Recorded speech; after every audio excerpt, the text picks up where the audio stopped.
मुलांचं खरं प्राथमिक शिक्षण सुरू होतं ते खरं तर अंगणवाडी बालवाडीपासून.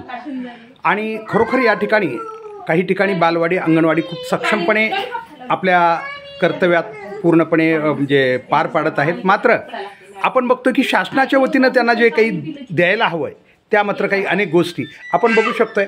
एक तर त्यांना अशा शासनाच्या निर्माण केलेल्या खोल्या नाही आहेत आणि त्यामुळे त्यांना आहे त्या छोट्याशा खोलीमध्ये भाड्यांच्या खोलीमध्ये कधीकधी त्यांना आपलं हे सगळं काम चालवावं लागतं. खरं तर आपण बघितलं ना तर आज जरी शिक्षणाची स्पर्धा असली तरी अनेक ठिकाणी अगदी बालवाडी अंगणवाडीमध्ये 30-300पर्यंत उजळणी या मुलांना या सगळ्या अंगणवाडी सेविका असतील किंवा बाकी प्रशिक्षक म्हणून काम करणारे असतील त्या घेत आहेत. मात्र आणि सगळ्यात महत्त्वाचं मुलांच्या आयुष्यात जे आरोग्यविषयक त्यांचे डोसेस आहेत ते सगळे देण्याचं जबाबदारी म्हणा किंवा ते पार पाडण्याची जबाबदारी या अंगणवाडी सेविका किंवा अंगणवाडी कार्यकर्ती सुपरवायझर यांच्यावर आहे.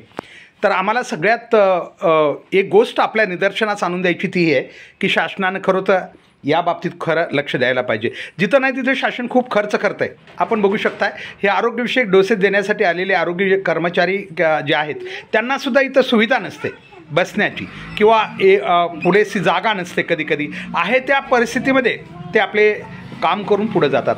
आम्हाला एवढंच या व्हिडिओमधून खरं तर प्रशासन असेल किंवा समाज असेल यांना जागृत करायचं आहे की ज्या गोष्टी आवश्यक आहेत जिथं मुलांचं खरं जीवन घडणार आहे ज्या ठिकाणी त्यांना खरं शिक्षणाचं मूल्य रुजलं जाणार आहे एक बी म्हणून त्या ठिकाणाकडं अधिक लक्ष असणं आवश्यक आहे. या ठिकाणी सुपरवायझर आहेत अंगणवाडीच्या गाडवे मॅडम. ठीक आहे, काय सांगाल म्हणजे कशा प्रकारे हे सगळं काम चालतं आहे? आपल्या अहिल्यादेवी नगरमध्ये क्रमांक 7ची आपली अंगणवाडी आहे आणि आपल्याला सुविधा म्हणलं तर पहिली गोष्ट जागेची कमतरता. आपल्याला मोठा हॉल पाहिजे, किचन रूम पूर्ण त्याच्यामध्ये जे आपल्याला आवश्यक संडास बाथरूम मुलांना बाहेर थोडा बगीचा बाग बगीचा खेळण्यासाठी त्यांची सुविधा पाहिजे.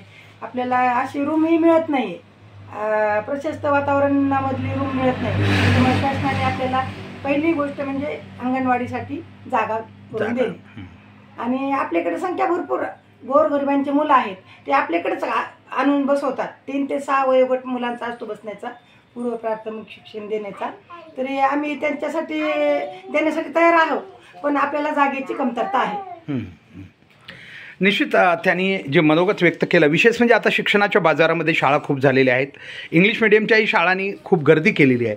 अशावेळी प्राथमिक शिक्षण देणारी जी काही मूळ आपण बघू शकतो ठिकाणं आहेत त्यांच्याकडं किंवा ती विकसित करणं खूप गरजेचं आहे. त्यांच्याकडं शासनाचं समाजाचं आणि शिक्षणप्रेमींचं लक्ष असणं खूप गरजेचं आहे. कारण आपण बघू शकतो की छोट्या खोलीमध्ये ही छोटी मुलं ज्यांचं की खरं त्या ठिकाणी काळजी करणं गरजेचं आहे अशा मुलांना इतक्या कमी जागेमध्ये सामावून त्यांना घ्यावं लागतं. कमी जागेमध्ये सगळं आलेलं सामान किंवा विशेष म्हणजे खाऊ वाटप सदृढ बालकांच्या दृष्टिकोनातून जे शासनानं काही योजना राबवलेल्या आहेत त्यामुळे मध्ये बालकं सदृढ राहावीत यासाठी आरोग्यविषयक काही काळजी शासन घेतं आहे.